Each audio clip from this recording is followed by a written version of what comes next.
নমস্কাৰ breakfast with my news এনিৰ সৈতে ষ্টুডিঅ'ৰ মজিয়াত মই হাৰিদ্ৰা হাজৰিকা আৰু চাওঁ আজি কোনখন বাতৰি কাকতত কি বাতৰি শিৰোনাম দখল কৰিছে আৰু পোনপ্ৰথমে মই হাতত তুলি লৈছোঁ ৰাজ্যৰ এখন অন্যতম জনপ্ৰিয় বাতৰি কাকত আৰু এইখন হৈছে অসমীয়া প্ৰতিদিন আৰু ইয়াতে যেটো প্ৰথমটো বাতৰি হেতু হৈছে অযোধ্যাত ৰাম মন্দিৰৰ নৱযুগৰ সূচনা জয় শ্ৰীৰাম বন্দনাৰে মুখৰ ৰাম জন্মভূমিত ভজন মন্ত্ৰধ্বনি আৰু ৰূপৰ ইটাৰে ভেটি গাঁঠি মোদীৰ শিলান্যাস যেহেতু যোৱাকালিৰ দিনটোত অযোধ্যাত আধাৰশিলা স্থাপন কৰিছিলে দেশৰ প্ৰধানমন্ত্ৰী নৰেন্দ্ৰ মোদী আৰু তাৰ পাছতে এই বাতৰিত শিৰোনাম দখল কৰিছে যে 170 গৰাকী বিশেষভাৱে আমন্ত্ৰিত অতিথি সাধু সন্ত সন্মুখত লৈ প্ৰধানমন্ত্ৰীয়ে যোৱাকালিৰ দিনটোত ভূমি পূজন কৰে আৰু অযোধ্যাত ৰাম মন্দিৰৰ নৱযুগৰ সূচনা হ'ল আৰু জয় শ্ৰীৰাম বন্দনাৰে এতিয়া মুখৰ হৈছে ৰাম জন্মভূমিত ভজন মন্ত্ৰধ্বনি আৰু যেহেতু ইতিহাসৰ নতুন নিৰ্মাণ সূচনা হ'ল অযোধ্যাত আৰু 5 আগষ্ট অৰ্থাৎ যোৱাকালিৰ দিনটোতে দেশৰ ইতিহাসত এক সুদীৰ্ঘ প্ৰতীক্ষাৰ প্ৰাপ্তিৰ যেন এটা দিন আৰু স্বৰ্ণখোদিত হৈ ৰব এই দিনটো কিয়নো আৰু যোৱাকালিৰ দিনটোতে 5 শতিকা জোৰা সংঘৰ্ষ আন্দোলন আৰু সুদীৰ্ঘ আইনী যুঁজৰ পৰিসমাপ্তি ঘটাই নিৰ্মাণ আৰম্ভ হ'ল অযোধ্যাত ৰাম জন্মভূমি মন্দিৰ আৰু তাৰ পাছতে এতিয়া এই বাতৰি শিৰোনাম দখল কৰিছে অসমীয়া প্ৰতিদিন বাতৰি কাকতখনত যে জয় শ্ৰীৰাম বন্দনাৰে ইতিমধ্যে মুখৰ হৈ পৰিছে ৰাম জন্মভূমি আৰু তাৰ উপৰিও অযোধ্যাত ৰাম মন্দিৰৰ নৱযুগৰ সূচনাৰ কথা ইয়াতে উল্লেখ কৰা হৈছে আহিছো অনেক খবৰলৈ ভূমি পূজন উপলক্ষে উলিওৱা সমদলত অঘটন হিন্দুত্ববাদী আক্ৰমণক লৈ উত্তপ্ত ঢেকিয়াজুলিত সান্ধ্য আইন আৰু জ্বলাই দিলে ভিএছপি বজৰং দলৰ গাড়ী মটৰ চাইকেল আৰু আৰক্ষীৰ শূন্যলৈ গুলীচালনা উপায়ুক্তৰ কনভয়তো আক্ৰমণ যেহেতু এক ভয়ংকৰ ঘটনা সংঘটিত হৈছে ঢেকিয়াজুলিৰ খবৰ আমি আপোনালোকক দি আছো আৰু ভূমি পূজন উপলক্ষে উলিওৱা সমদলত এক বৃহৎ অঘটনৰ কথা ইয়াতে উল্লেখ কৰা হৈছে হিন্দুত্ববাদীক আক্ৰমণক লৈ উত্তপ্ত হৈ পৰিছে ঢেকিয়াজুলি আৰু তাৰ পাছতে সান্ধ্য আইনৰ কথা ইয়াতে উল্লেখ কৰা হৈছে যেহেতু উত্তৰ প্ৰদেশৰ অযোধ্যাত শান্তিপূৰ্ণ পৰিস্থিতিৰ মাজতে প্ৰধানমন্ত্ৰী নৰেন্দ্ৰ মোদী আধাৰশিলা স্থাপন কৰাৰ সময়তে এই ঘটনা সংঘটিত হৈছিল আৰু এই ঘটনাতে জ্বলাই দিয়া হৈছে ভিএছপি বজৰং দলৰ গাড়ী মটৰ চাইকেল আৰু আৰক্ষীয়ে অৱশ্যে অৱস্থা নিয়ন্ত্ৰণলৈ আনিবলৈ শূন্যলৈ গুলীচালনা কৰাৰ কথাও ইয়াতে উল্লেখ কৰা হৈছে আৰু উপায়ুক্তৰ কনভয়তো আক্ৰমণ কৰাৰ কথা ইয়াতে উল্লেখ কৰা হৈছে আৰু এই ঘটনা সংঘটিত হৈছে যোৱাকালিৰ দিনটোত ভূমি পূজন উপলক্ষে উলিওৱা সমদলত এই অঘটন সংঘটিত হৈছে আহিছো অনেক খবৰলৈ আতচবাজি ফুটাই উদযাপন হ'ল আগতীয়া দীপাৱলী ৰাজ্যৰ দেৱালয় মন্দিৰতো পূজা অৰ্চনা যজ্ঞ বন্তি প্ৰজ্বলন ভক্তৰ আৰু মঙ্গলদৈ বিষ্ণু মন্দিৰৰ যজ্ঞত আহুতি দিলে ৰঞ্জিত দাসে বজৰং দল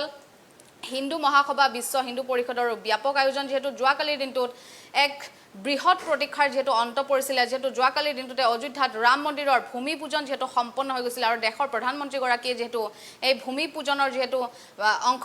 যেহেতু ভাগ লৈছিল আৰু তাৰ পাছতে এতিয়া এই বাতৰি শিৰোনাম দখল কৰিছে যে ৰাজ্যৰ আৰু বিভিন্ন স্থানৰ দেৱালয় আৰু মন্দিৰতো পূজা অৰ্চনা যজ্ঞ বন্তি প্ৰজ্বলন পৰিলক্ষিত হৈছে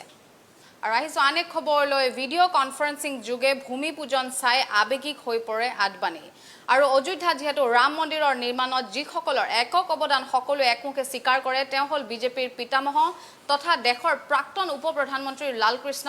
আৰু সোমনাথৰ পৰাই অযোধ্যালৈ ৰথযাত্ৰা আছিল নিয়তিৰে ইচ্ছাৰ ফল আৰু এই কথা এতিয়া এই কাকতখনত উল্লেখ কৰা হৈছে যে ভিডিঅ' কনফাৰেন্সিং যোগে ভূমি পূজন চাই আবেগিক হৈ পৰিছে আদবানী আৰু আহিছো অনেক খবৰলৈ কৰোনাই পুনৰ প্ৰাণ কাঢ়িলে 8 জনকৈ লোকৰ আৰু এই বাতৰি এতিয়া শিৰোনাম দখল কৰিছে যিহেতু ৰাজ্যত যোৱাকালিৰ দিনটোত 2284 জনকৈ লোক আক্ৰান্ত হৈছিল আৰু তাৰ মাজতে গুৱাহাটী মহানগৰী আছিল 362 জনকৈ লোক আৰু তাৰ পাছতে এই বাতৰি এতিয়া শিৰোনাম দখল কৰিছে যে এই পৰ্যন্ত যোৱাকালিৰ দিনটোত কৰোনাত ভাইৰাছত সংক্ৰমিত হৈ 8 জনকৈ লোকে ইতিমধ্যে মৃত্যুক আঁকোৱালি ল'বলগীয়া হৈছে আৰু এই পৰ্যন্ত অসমৰ সংখ্যা হৈছে গৈ 50445 লৈ যেহেতু কৰোনা ইতিমধ্যে গণসংক্ৰমণ যেহেতু বৃদ্ধি পাইছে দিনে দিনে যেহেতু ভয়াবহ হৈ গৈ আছে পৰিস্থিতি তাৰ মাজতে কিন্তু যোৱাকালিৰ দিনটো দেখিবলৈ পোৱা গৈছে ৰাজ্যত 2284 জনকৈ লোক আক্ৰান্ত হৈছিল কৰোনা ভাইৰাছত তাৰ উপৰিও কিন্তু গুৱাহাটী মহানগৰীৰ প্ৰায় 362 জনকৈ লোক নতুনকৈ আক্ৰান্ত হোৱাৰ বাতৰি ইয়াতে শিৰোনাম দখল কৰিছে আৰু ইয়াৰ উপৰিও আটাইতকৈ ভয়ংকৰ কথাটো হ'ল যে যোৱাকালিৰ দিনটোত 8 জনকৈ লোকে ইতিমধ্যে মৃত্যুক আঁকোৱালি ল'বলগীয়া হৈছে কৰোনা ভাইৰাছত আক্ৰান্ত হৈ আহিছো অনেক খবৰলৈ ছেপ্টেম্বৰৰ পৰা খুলিব শিক্ষানুষ্ঠান গাইডলাইন প্ৰকাশ 20 আগষ্টৰ ভিতৰত শিক্ষা বিভাগে বিচাৰিলে মতামত আৰু পঞ্চম শ্ৰেণীৰ পৰা দ্বাদশ শ্ৰেণীৰ শিক্ষাৰ্থীক পাঠদানৰ প্ৰস্তাৱ আৰু 15 শিক্ষাৰ্থীৰে গঠন হ'ব একোটাকৈ গোট আৰু যেহেতু কৰোনা মহামাৰীৰ বাবে ৰাজ্যত বন্ধ হৈ গৈছিল শিক্ষানুষ্ঠান বিদ্যালয় আৰু পহিলা ছেপ্টেম্বৰৰ পৰা যেহেতু খোলাৰ কথা ইয়াতে উল্লেখ কৰা হৈছে আৰু তাৰ বাবে ইতিমধ্যে গাইডলাইন প্ৰকাশ কৰি দিয়া হৈছে আৰু 20 আগষ্টৰ ভিতৰত শিক্ষা বিভাগে মতামত বিচৰাৰ কথা ইয়াতে উল্লেখ কৰা হৈছে যেহেতু পঞ্চম শ্ৰেণীৰ পৰা দ্বাদশ শ্ৰেণীৰ যিসকল শিক্ষাৰ্থী তেওঁলোকক পাঠদানৰ প্ৰস্তাৱ যেহেতু দিয়া হৈছে আৰু 15 শিক্ষাৰ্থীৰে প্ৰথমতে গঠন হ'ব এটাকৈ গোট আৰু ছেপ্টেম্বৰৰ পৰাই খুলিব শিক্ষানুষ্ঠানসমূহ আৰু বৰ্তমান মই হাতত তুলি লৈছো অসমীয়া খবৰ বাতৰি কাকতখন আৰু ইয়াতে যেটো প্ৰথমটো বাতৰি হেতু হৈছে 500 বছৰ জোৰা প্ৰতীক্ষাৰ অন্ত ভূমি পূজনত প্ৰধানমন্ত্ৰীৰ মুখত শক্তিপীঠ কামাখ্যাৰ প্ৰসংগ উচ্চাৰণ আৰু বৈদিক মন্ত্ৰোচ্চাৰণৰ মাজত সম্পন্ন আধাৰশিলাত 9 টুকুৰা ইটা ব্যৱহাৰ কৰা হৈছিল আৰু ৰামলালা খাস্তাংগে প্ৰণিপাত জনাই মোদীৰ খেৱালি ফুল ৰোপণ প্ৰতিগৰাকী ভাৰতীয়ৰ অন্তৰত বিৰাজমান ভগৱান ৰামচন্দ্ৰৰ ওপৰত আছে সকলোৰে সম অধিকাৰ আৰু এই কথা উল্লেখ কৰিছে দেশৰ প্ৰধানমন্ত্ৰী নৰেন্দ্ৰ মোদীয়ে আৰু যেহেতু ৰাম জন্মভূমিত মন্দিৰৰ ভূমি পূজন কৰিছিলে যোৱাকালিৰ দিনটোতে নৰেন্দ্ৰ মোদী আৰু কেইবা শতিকা জোৰা প্ৰতীক্ষাৰ অন্ত পেলাই অৱশেষত তীৰ্থভূমি অযোধ্যাত সূচনা হ'ল ৰাম মন্দিৰৰ নিৰ্মাণৰ স্বৰ্ণিল অধ্যায় আৰু পুৰোহিতৰ মন্ত্ৰোচ্চাৰণেৰে চৌদিশ ৰজন জনাই থকা পবিত্ৰময় পৰিৱেশতে প্ৰধানমন্ত্ৰী নৰেন্দ্ৰ মোদীয়ে যোৱাকালিৰ দিনটোত ভূমি পূজনেৰে আধাৰশিলা স্থাপন কৰে আৰু জন্মভূমি অযোধ্যাত ভগৱান শ্ৰী ৰামচন্দ্ৰৰ মন্দিৰৰ নিৰ্মাণ প্ৰক্ৰিয়াৰ শুভাৰম্ভণি ঘটোৱাৰ লগে লগে জন্মভূমিত ৰামক প্ৰতিষ্ঠা কৰাৰ বাতৰি ইয়াতে দখল কৰিছে শিৰোনাম আৰু যেহেতু 500 বছৰ জোৰা এক প্ৰতীক্ষাৰ অন্ত পৰিলে বহু জল্পনা কল্পনাৰ পিছত অৱশেষত যোৱাকালিৰ দিনটোত যেহেতু ভূমি পূজন হল আৰু ভূমি পূজনত ভাগ লৈছিলে দেশৰ প্ৰধানমন্ত্ৰী নৰেন্দ্ৰ মোদী আৰু মুখত শক্তিপীঠ কামাখ্যাৰ প্ৰসংগ উচ্চাৰণ কৰাৰ কথা ইয়াতে উল্লেখ কৰা হৈছে আৰু বৈদিক মন্ত্ৰোচ্চাৰণৰ মাজতে সম্পন্ন হৈছে আধাৰশিলাত প্ৰায় 9 টুকুৰাকৈ ইটা ব্যৱহাৰৰ কথা আৰু ৰামলালা খাস্তাংগে প্ৰণিপাত জনাই মোদীৰ খেৱালি ফুল ৰোপণ আৰু প্ৰতিগৰাকী ভাৰতীয়ৰ অন্তৰত বিৰাজমান হৈ পৰক ভগৱান ৰামচন্দ্ৰৰ ওপৰত আছে সকলোৰে সম অধিকাৰ আৰু এই কথা উল্লেখ কৰিছে প্ৰধানমন্ত্ৰী নৰেন্দ্ৰ মোদীয়ে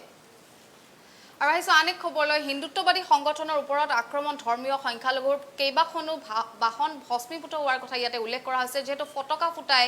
বাইক ৰেলী কৰি যোৱাৰ সময়তে শোণিতপুৰতে ভয়ংকৰ ঘটনা সংঘটিত হৈছে আৰু হিন্দুত্ববাদী সংগঠনৰ ওপৰত আক্ৰমণ কৰিছে ধৰ্মীয় সংখ্যালঘুৰ লোকসকলে আৰু কেইবাখনো বাহন ভস্মীভূত হোৱাৰ কথা ইয়াতে উল্লেখ কৰা হৈছে ইয়াৰ উপৰিও লাঠি শিলা বৰ্ষণেৰে উপায়ুক্তৰ কনভয়ত আক্ৰমণ কৰাৰ কথা ইয়াতে উল্লেখ কৰা হৈছে ভাঙি চিঙি থানবান চক্ৰ বিষয়াৰ গাড়ী আৰু ইতিমধ্যে সেই স্থানত সান্ধ্য আইন জাৰি কৰাৰ কথা উল্লেখ কৰা হৈছে আৰু যেহেতু ৰাম মন্দিৰৰ ভূমি পূজনক লৈ উৎফুল্লিত হৈ আছে হিন্দুত্ববাদী সংগঠনৰ সদস্যক আক্ৰমণ কৰাই নহয় প্ৰায় 20 জনকৈ সদস্যক আবদ্ধ কৰি মাটিত বহুৱাই এই ঘটনা সংঘটিত কৰিছে আৰু তাৰ পাছতে এই বাতৰি ইয়াতে উল্লেখ কৰা হৈছে যে লাঠি শিলা বৰ্ষণেৰে উপায়ুক্তৰ কনভয়তো আক্ৰমণ কৰে লোকে আৰু ভাঙি চিঙি থানবান কৰে চক্ৰ বিষয়াৰ গাড়ী আৰু তাৰ পাছতে আৰক্ষীয়ে সেই স্থানত সান্ধ্য আইন জাৰি কৰিবলৈ বাধ্য হয় আৰু আহিছো অনেক খবৰলৈ তাছপাতৰ দৰে খহিল ৰাজধানী বেইৰুটৰ অট্টালিকা লেবাননৰ ৰাজধানীত ভয়ংকৰ খাৰ বাৰুদ বিস্ফোৰণ আৰু নিহত প্ৰায় শতাধিক লোক আৰু আহত হৈছে প্ৰায় 4 সহস্ৰাধিক দুটাকৈ ভয়ংকৰ বিস্ফোৰণে মুহূৰ্তৰ ভিতৰতে ধ্বংসস্তূপলৈ পৰিণত কৰে লেবাননৰ ৰাজধানী বেইৰুট চহৰত যেহেতু যোৱাকালিৰ দিনটোতে ভয়ংকৰ ঘটনা সংঘটিত হৈছিল আৰু বেইৰুট বন্দৰত সংঘটিত এই বিস্ফোৰণৰ তীব্ৰতা ইমানেই ভয়াবহ আছিল যে 10 কিলোমিটাৰ পৰ্যন্ত দূৰৰ পৰা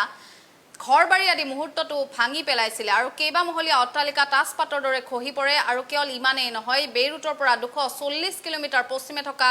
সাইপ্ৰাছ দ্বীপতো কম্পন অনুভূত হয় এই ঘটনা সংঘটিত হৈছিল বেইৰুটত আৰু লেবাননৰ ৰাজধানীত এই ভয়ংকৰ খাৰবাৰুদ বিস্ফোৰণৰ ঘটনা সংঘটিত হৈছে আৰু এই ঘটনাত প্ৰায় শতাধিক লোক নিহত হোৱাৰ বাতৰি এতিয়া শিৰোনাম দখল কৰিছে আৰু ইয়াৰ উপৰিও কিন্তু 4 সহস্ৰাধিক লোক আক্ৰান্ত হোৱাৰ কথাও ইয়াতে উল্লেখ কৰা হৈছে আৰু তাছপাতৰ দৰে খহি পৰিছিল যোৱাকালিৰ দিনটোত ৰাজধানী বেইৰুটৰ অট্টালিকাসমূহ আৰু আহিছো অনেক খবৰলৈ ৰাজ্যত কৰোনাত পুনৰ 6 জনকৈ লোকৰ প্ৰাণহানিৰ কথা ইয়াতে উল্লেখ কৰা হৈছে যেহেতু ৰাজ্যত ভয়ংকৰ হাৰত বৃদ্ধি পাইছে কৰোনাৰ গণসংক্ৰমণ আৰু তাৰ পাছতে এতিয়া দেখিবলৈ পোৱা গৈছে ৰাজ্যত যোৱাকালিৰ দিনটোত 2284 জনকৈ লোক আক্ৰান্ত হৈছিল কৰোনা ভাইৰাছত কিন্তু তাৰ উপৰিও কিন্তু গুৱাহাটী মহানগৰী আছিল 362 জনকৈ লোক আৰু এইখন বাতৰি কাকতত এই কথা উল্লেখ কৰা হৈছে যে যোৱাকালিৰ দিনটোত 6 জনকৈ লোকে কৰোনা ভাইৰাছত আক্ৰান্ত হৈ মৃত্যুক আঁকোৱালি ল'বলগীয়া হৈছে আৰু বৰ্তমান মই হাতত তুলি লৈছো নিয়মীয়া বাৰ্তা বাতৰি কাকতখন আৰু ইয়াতে যেটো প্ৰথমটো বাতৰি হেতু হৈছে হৰজুৰ পাৰত ৰাম মন্দিৰৰ স্বৰ্ণযুগৰ সূচনা 5 শতিকা জোৰা প্ৰতীক্ষাৰ অন্ত পেলাই অৱশেষত অযোধ্যাত ভূমি পূজন কৰে দেশৰ প্ৰধানমন্ত্ৰী নৰেন্দ্ৰ মোদীয়ে আৰু ৰামলালাৰ সন্মুখত হাস্তাংগে প্ৰণাম জৰাই ৰাম জন্মভূমিত ৰূপৰ ইটাৰে শিলান্যাস প্ৰধানমন্ত্ৰী নৰেন্দ্ৰ মোদীৰ যেহেতু ৰাম সকলোৰে বাবে সকলোতে আছে আৰু মানৱতাক অনুপ্ৰাণিত কৰিব পাৰে ৰাম মন্দিৰে 15 আগষ্ট স্বাধীনতাৰ প্ৰতীক আৰু যোৱাকালিৰ দিনটোতে ত্যাগ কৰে সংকল্পৰ সমগ্ৰ প্ৰতীক আৰু কাশ্মীৰৰ কাজু কেৰলৰ কিসমিস কৰ্ণাটকৰ ঘিউৰে প্ৰস্তুত প্ৰায় 1.25 লাখ লাডু বিতৰণ অযোধ্যাত আৰু যেহেতু যোৱাকালিৰ দিনটোতে অযোধ্যাত যেহেতু প্ৰধানমন্ত্ৰীগৰাকীয়ে যেহেতু আধাৰশিলাত অংশ যেহেতু ভাগ লৈছিল আৰু তাৰ পাছতে এই বাতৰিয়ে প্ৰত্যেকখন বাতৰি কাকতে শিৰোনাম দখল কৰিছে যে হৰজুৰ পাৰত ৰাম মন্দিৰৰ স্বৰ্ণ যুগৰ যেহেতু সূচনা হ'ল যোৱাকালিৰ দিনটোত আৰু 5 আগষ্ট হৈ পৰিব সমগ্ৰ দেশবাসীৰ বাবে এক ঐতিহাসিক সময় আৰু আহিছো অনেক খবৰলৈ ৰামৰ প্ৰতিমূৰ্তিত মুখ্যমন্ত্ৰীৰ পূজা ৰাম মন্দিৰৰ শিলান্যাসক লৈ ৰাজ্যজুৰি উৎসাহ আৰু মন্দিৰে পূজা অৰ্চনাৰ কথা ইয়াতে উল্লেখ কৰা হৈছে যেহেতু মঙ্গলদৈ বিজেপি সভাপতিৰ হোম যজ্ঞ আৰু 50,000 বন্তি প্ৰজ্বলন 5টাকৈ সংগঠনৰ আৰু হিন্দু বিশ্ব পৰিষদৰ কাৰ্যসূচীৰ কথা ইয়াতে উল্লেখ কৰা হৈছে যেহেতু ৰামৰ প্ৰতিমূৰ্তিত মুখ্যমন্ত্ৰীৰ পূজাৰ অৰ্চনা যেহেতু তেওঁ উঠি পৰি লাগিছে আৰু ৰাম মন্দিৰৰ শিলান্যাসক লৈ ৰাজ্যজুৰি উৎসাহ উদ্দীপনা দেখিবলৈ পোৱা গৈছে আৰু আহিছো অনেক খবৰলৈ স্বাধীনতা দিৱস খানাপাৰাৰ সলনি এইবাৰ হ'ব জজ ফিল্ডত আৰু এই ৰাজ্যিক অনুষ্ঠানৰ কথা ইতিমধ্যে উল্লেখ কৰা হৈছে আৰু জনসমাগমত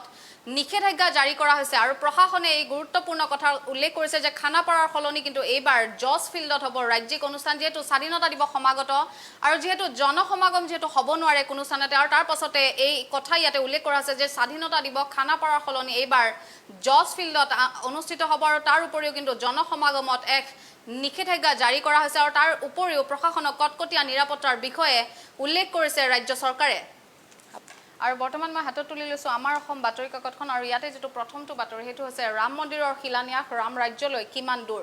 জয় শ্ৰীৰাম জয় সীতাৰাম ধ্বনিৰে ইতিমধ্যে উত্তাল হৈছে অযোধ্যা নগৰী আৰু বাৰাণসীৰ পুৰোহিতৰ মন্ত্ৰোচ্চাৰণৰ মাজতে ভূমি পূজন আৰু 40 কেজি ওজনৰ ৰূপৰ ইটাৰে আধাৰশিলা স্থাপন কৰাৰ কথা ইয়াতে উল্লেখ কৰা হৈছে যেহেতু সৰজু নদীৰ পাৰত স্বৰ্ণ যুগৰ সূচনা কৰি যোৱাকালিৰ দিনটোতে শিলান্যাস হ'ল ৰাম মন্দিৰৰ আৰু দীৰ্ঘ প্ৰতীক্ষাৰ অন্তত লোকবিশ্বাসৰ আধাৰত অযোধ্যাৰ ৰাম জন্মভূমিত ভূমি পূজনেৰে ৰাম মন্দিৰৰ ভেটি স্থাপন কৰে প্ৰধানমন্ত্ৰী নৰেন্দ্ৰ মোদী আৰু বাৰাণসীৰ পৰা অহা পণ্ডিতসহ কেইবাগৰাকীও পুৰোহিতৰ মন্ত্ৰোচ্চাৰণৰ মাজতে যোৱাকালিৰ দিনটোত 12:40 আৰু 8 ছেকেণ্ডৰ পৰা আৰম্ভ কৰি 12:40 40 ছেকেণ্ড অৰ্থাৎ 32 ছেকেণ্ডৰ সময়তে শুভক্ষণত স্বৰ্ণিল ভৱিষ্যতৰ অধ্যায়ৰ সূচনা হয় আৰু এই বাতৰি এটাৰ নাম দখল কৰিছে যেহেতু 15 আগষ্টৰ দিনটো যেনেকৈ স্বাধীনতাৰ প্ৰতীক ঠিক তেনেদৰে 5 আগষ্টৰ দিনটো ত্যাগ সংকল্প আৰু সংঘৰ্ষৰ প্ৰতীক আৰু এই কথা উল্লেখ কৰিছে দেশৰ প্ৰধানমন্ত্ৰী নৰেন্দ্ৰ মোদী আৰু যেহেতু ৰাম মন্দিৰৰ যোৱাকালিৰ দিনটোতে শিলান্যাস হৈছিল আৰু ৰাম ৰাজ্যলৈ কিমান দূৰ বুলি এই বাতৰি এটাৰ নাম দখল কৰিছে যেহেতু যোৱাকালিৰ দিনটোত দেশৰ প্ৰধানমন্ত্ৰীয়ে যেহেতু আধাৰশিলা স্থাপনত যেহেতু তেওঁ অংশগ্ৰহণ কৰিছিল আৰু তাৰ পাছতে এই বাতৰি এতিয়া প্ৰত্যেকখন বাতৰি কাকততে শিৰোনাম দখল কৰিছে আৰু আহিছো অনেক খবৰলৈ শোণিতপুৰত বজৰং দলক আক্ৰমণ গাড়ী বাইকত অগ্নিসংযোগ আৰু এই ঘটনা সংঘটিত হৈছে শোণিতপুৰত বজৰং দলৰ সদস্যৰ ওপৰত দলে বলে জপিয়াই পৰিল সশস্ত্ৰ বেদখলকাৰী আৰু ঢেকিয়াজলি ঠেলা মৰাটো সান্ধ্য আইনৰ কথা ইয়াতে উল্লেখ কৰা হৈছে যেহেতু বৰচলাৰ ভৰা হিঙুৰিত মন্দিৰ দৰ্শন কৰি উভতি অহা বজৰং দলৰ সদস্যৰ ওপৰত এডল দুৰ্বৃত্তই আক্ৰমণ চলোৱা ঘটনা এতিয়া অঞ্চলটো তীব্ৰ চাঞ্চল্য আৰু প্ৰতিক্ৰিয়াৰ সৃষ্টি কৰিছে আৰু তাৰ পাছতে এতিয়া এই বাতৰিয়ে শিৰোনাম দখল কৰিছে যে শোণিতপুৰতো বজৰং দলক আক্ৰমণ কৰে আৰু গাড়ী আৰু বাইকত অগ্নিসংযোগ কৰাৰ কথা ইয়াতে উল্লেখ কৰা হৈছে আৰু এই ঘটনাত 12জনকৈ লোক আহত হৈছে আৰু উপায়ুক্তৰ গাড়ীটো আক্ৰমণ কৰাৰ কথা ইয়াতে উল্লেখ কৰা হৈছে আৰু অৱশেষত আৰক্ষীয়ে এই পৰিস্থিতি নিয়ন্ত্ৰণ কৰিবলৈ গুলীচালনা কৰিব লগাৰ বাতৰিয়ে শিৰোনাম দখল কৰিছে আৰু আহিছো অনেক খবৰলৈ অসমত ইতিমধ্যে 50,000 অতিক্ৰম কৰিলে কৰোনা আক্ৰান্ত ৰোগীৰ সংখ্যা আৰু একেদিনাই আৰক্ষীসহ 10জনকৈ লোকৰ ইতিমধ্যে মৃত্যু হোৱাৰ বাতৰি এতিয়া শিৰোনাম দখল কৰিছে ৰাজ্যত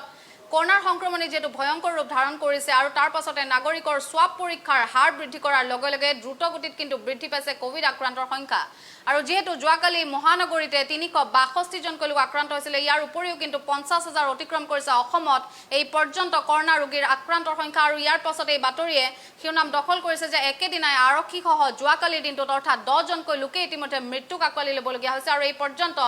50,000 ঘৰ অতিক্ৰম কৰিছে অসমত কৰোনা আক্ৰান্ত ৰোগীৰ সংখ্যা মাত্ৰ 4 মাহত 50,000 লোকৰ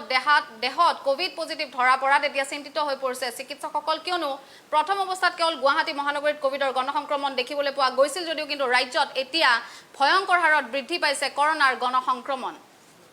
আৰু বৰ্তমান মই হাতত তুলি লৈছো আসাম ট্ৰিবিউন বাতৰি কাকতখন আৰু ইয়াতে যেটো প্ৰথমটো বাতৰি হেতু হৈছে মোডী লেজ foundation of Ram temple in Ayodhya যেহেতু যোৱাকালিৰ দিনটোতে আয়োধ্যাত যেহেতু যি ৰাম মন্দিৰৰ কথা ইয়াতে উল্লেখ কৰা হৈছে আৰু যোৱাকালিৰ দিনটোতে আধাৰশিলা স্থাপনত ভাগ লৈছিলে দেশৰ প্ৰধানমন্ত্ৰী গৰাকী আৰু তাৰ পাছতে এতিয়া এই বাতৰি শিৰোনাম দখল কৰিছে আৰু এখন খুব ধুনীয়াকে চিত্ৰ এখন ইয়াতে দি দিয়া হৈছে আৰু তাৰ পাছতে এই বাতৰি এটা শিৰোনাম দখল কৰিছে দি আসাম ট্ৰিবিউন বাতৰি কাকতখনত আৰু আহিছো অনেক খবৰলৈ কোভিড-19 death toll in state touches 121 যেহেতু ৰাজ্যত ভয়ংকৰ হাৰত বৃদ্ধি পাইছে কৰোনাৰ গণসংক্ৰমণ আৰু 50,000 ইতিমধ্যে অতিক্ৰম কৰিছে কৰোনা ভাইৰাছত আক্ৰান্ত হোৱা ৰোগীৰ সংখ্যা আৰু তাৰ পাছতে আসাম ট্ৰিবিউন বাতৰি কাকতখনত এই কথা উল্লেখ কৰা হৈছে যে ৰাজ্যত এই পৰ্যন্ত মৃতকৰ হাৰ হৈছে 121লৈ বৃদ্ধি আৰু এই পৰ্যন্ত ৰাজ্যত সামগ্ৰিকভাৱে 121জনকৈ লোকে ইতিমধ্যে মৃত্যুক আঁকোৱালি ল'বলগীয়া হৈছে কৰোনা ভাইৰাছত আক্ৰান্ত হৈ আৰু ব্ৰেকফাষ্ট উইথ মাই নিউজ এনিত আজিৰ বাতৰি ইমানেই আছিলে কাইলৈ পুনৰবাৰ লগ পোৱাৰ প্ৰতিশ্ৰুতিৰে আজিলৈ বিদায় লৈছোঁ ধন্যবাদ এনেদৰে মুহূৰ্তৰ খবৰ মুহূৰ্ততে পাবলৈ ফ'ল' কৰক আমাৰ ৱেব পেজ www.mynewsany.com আমাৰ ইউটিউব চেনেলৰ লিংক youtube.com/mynewsany ছাবস্ক্ৰাইব কৰক আৰু লগতে নটিফিকেশ্যনসমূহ পাই থাকিবলৈ বেল আইকনটো ক্লিক কৰিবলৈ নাপাহৰিব